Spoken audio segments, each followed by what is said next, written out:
next I want to ask you about how the rental market is doing.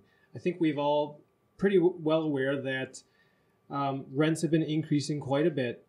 There's lots of concerns about affordability, but also we're all wondering, how long can this trend continue? So based on your experience, for example, how long it's taking to fill a unit? How many showings does it take?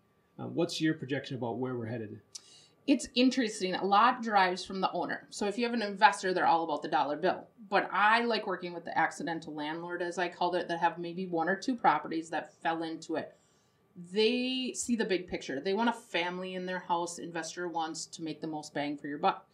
If you think about it, is it worth it to raise the rent $100 a month and then re-rent it out when they realize in 12 months they can't afford it? Now you're going to pay to have new tenants in. You have the risk of it sitting empty. Or do you price it aggressively at a good, reasonable price that people can afford so that they will stay for the long haul? Crazy situation I had one time. I had a homeowner that actually dropped his rent by $25 instead of having his residents move out. He knew they were family. The kids were getting older. There was probably more cost. But he really enjoyed them because they took care of the property. He wanted to thank them. And for $50, which comes to what? Just over $500, it was worth the value to him over the long period of, he didn't have to repaint. He didn't have to do this. He didn't have to do all these things and then take the risk of finding who knows on the next go around. So when you do have a good resident in your home, keep them, make them happy. They'll stay there forever.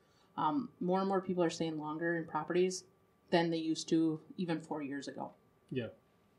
When it comes to the leasing, are you finding you need to give more concessions, or, are you having to drop the price, or is it still pretty strong demand out there? Depends on the time of year. That plays a big factor. So a lot of my properties at the beginning of August, I was sitting there going, we need to price it aggressively because school starts. If they had that house that would fit that family.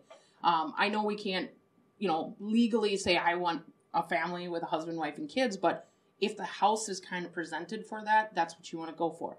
Right now, I'm telling all my owners, drop the price. Drop your price, drop your price. And here's the reason why. Who knows when it's going to snow? That first snowfall, you won't be able to get a hold of me by phone because my phone will be blowing up. Everybody will be grabbing whatever they want. Now, then we're going to head into the holidays. No one moves between Thanksgiving and New Year's. So those are going to be coming right now. So we're sitting at the first week of October. Now we want to price it for the snow falling and then go from there. And then also what we do is we try to put their leases in the best time of year to rent to get them the most value.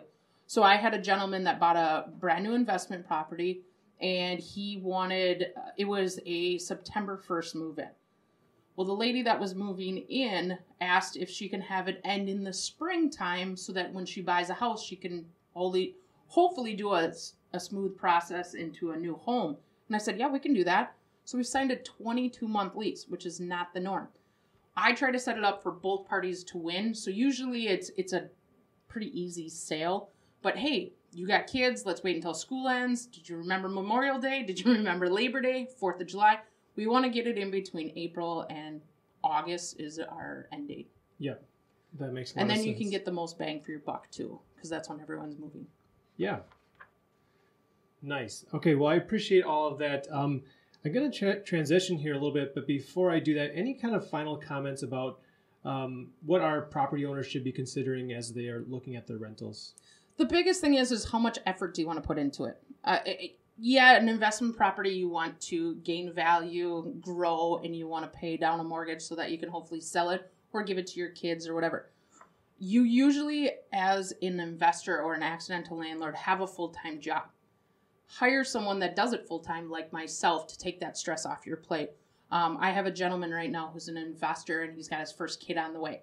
He was smart. He hired us before the kid arrived so that he can enjoy it and not worry about that.